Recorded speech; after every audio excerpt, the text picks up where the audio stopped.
अस्सलाम वालेकुम वरहमतुल्लाहि वबरकातुहू। अहबाब, उम्मीद करता हूँ आप खैरियत से होंगे। कुछ महफिल से आज फुर्सत मिली है, दो तीन अहम बातें इस वीडियो में आपकी खिदमत में पेश करनी है। आप इन्हें लाजमी समाअत कीजिएगा, शेयर कीजिएगा। गुजारिश ये है कि लोग हमसे सवाल करते हैं कि आप अपनी नकाबत में, आप अपनी खिताबत में अशार का इस्तेमाल बहुत ज़्यादा करते हैं। पहली बात तो आप ये जहन में रखिए कि नकाबत में इब्तदान अशार का इस्तेमाल ही होता है, नस्र जो है वो बाद में आती है। दूसरी बात, जहाँ तक शेर की अहमियत है वो मुसल्लम है। आपको मैं पहले भी बता चुका हूँ कि जब ग़ज़वा अहज़ाब हुआ 5 हिजरी को, जिसे ग़ज़वा खंदक भी कहा जाता है, रसूलुल्लाह सल्लल्लाहु अलैहि वसल्लम ने सहाबाए किराम की एक मजलिस मुनाकिद की, एक मीटिंग ली। उसमें रसूलुल्लाह सल्लल्लाहु अलैहि वसल्लम ने 2 अहम बातें की। पहली बात, रसूलुल्लाह सल्लल्लाहु अलैहि वसल्लम ने यह इरशाद फरमाया कि आइंदा के बाद ये जो कुफ़ार के लोग हैं, ये जो मुशरिकीन हैं, ये हम पर हमला आवर नहीं होंगे, यानी इनकी कमर टूट गई है, अब आइंदा हम इन पर हमला आवर होंगे। आप अहबाब समझते हैं कि इसको इकदामी जिहाद के नाम से ताबीर किया जाता है। पहले दिफाई जिहाद जो है वो होता रहा।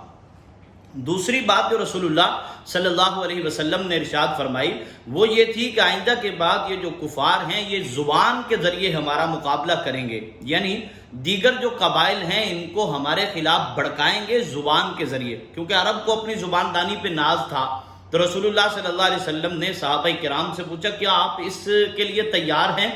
तो कुछ सहाबाए किराम खड़े हुए, जिनमें हज़रत हस्सान बिन साबित रज़ी अल्लाह तआला अन्हु हैं, हज़रत काब बिन मालिक रज़ी अल्लाह तआला अन्हु हैं, हज़रत अब्दुल्ला बिन रवाहा रज़ी अल्लाह तआला अन्हु हैं, और चौथे साथी हज़रत साबित बिन कैस बिन शम्मास रज़ी अल्लाह तआला अन्हु हैं।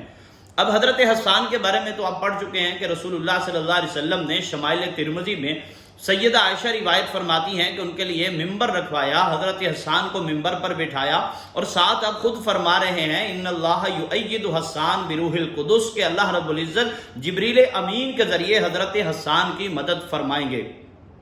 अब हज़रत हस्सान तो हैं हुजूर के सना खान, आप जानते हैं। हज़रत अब्दुल्ला बिन रवाहा रज़ी अल्लाह तआला अन्हु भी शायर थे। अब शेर की अहमियत देखिए ज़रा, और लोगों को बताइए जो आपको बातें करते हैं। आप सल्लल्लाहु अलैहि वसल्लम 7 हिजरी को उम्रतुल क़ज़ा के लिए तशरीफ़ ले गए। 6 को सुलह हुदैबिया हुआ, आप वापस पलट आए थे। 7 को आप तशरीफ़ लेके जा रहे हैं। आप सल्लल्लाहु अलैहि वसल्लम की ऊँटनी की, आपकी जो सवारी है उसकी मुहार हज़रत अब्दुल्ला बिन रवाहा ने पकड़ी हुई है, और हज़रत अब्दुल्ला बिन रवाहा रिजज़िया अशार पढ़ रहे हैं। हज़रत उमर रज़ी अल्लाह तआला अन्हु ने जब ये अशार सुने तो उन्होंने कन अखियों से, यानी ऐसे घूर के हज़रत अब्दुल्ला बिन रवाहा की तरफ देखा कि तुम ये क्या कर रहे हो, यहाँ तो तलबिया पढ़ना चाहिए। तो रसूलुल्लाह सल्लल्लाहु अलैहि वसल्लम ने फरमाया, दा या उमर, ए उमर, इन्हें छोड़ दीजिए, दुश्मन के सीनों पर तुम्हारे तीरों से ज़्यादा अब्दुल्ला बिन रवाहा के अशार असर कर रहे हैं। और इससे और बात देखिए, एक दफ़ा बनु तमीम का वफ़द, जिनके सरदार हज़रत अक़रा बिन हाबिस रज़ी अल्लाह तआला अन्हु थे, जो बाद में मुसलमान हुए, वो तशरीफ़ लाए, तो उन्होंने कहा, हमने आपसे बात करनी है, आप अपना शायर पेश कीजिए। रसूलुल्लाह सल्लल्लाहु अलैहि वसल्लम ने हज़रत हस्सान को खड़ा किया। उन्होंने फरमाया, आप अपना ख़तीब पेश कीजिए। रसूलुल्लाह सल्लल्लाहु अलैहि वसल्लम ने हज़रत साबित बिन कैस बिन शम्मास को पेश किया। हज़रत अक़रा बिन हाबिस ने बाद में कहा, जब मुसलमान हुए तो फरमाया कि आपके शायर हमारे शायर से अच्छे थे, और आपके ख़तीब हमारे ख़तीब से अच्छे थे। अब आपसे गुजारिश ये है कि आप अच्छे शेर लीजिए, उसे अहबाब के सामने, मजमे के सामने, सामीन के सामने पेश कीजिए, और जो ऐसी बातें करते हैं उनकी बातों को पसे पुश्त डाल दीजिए।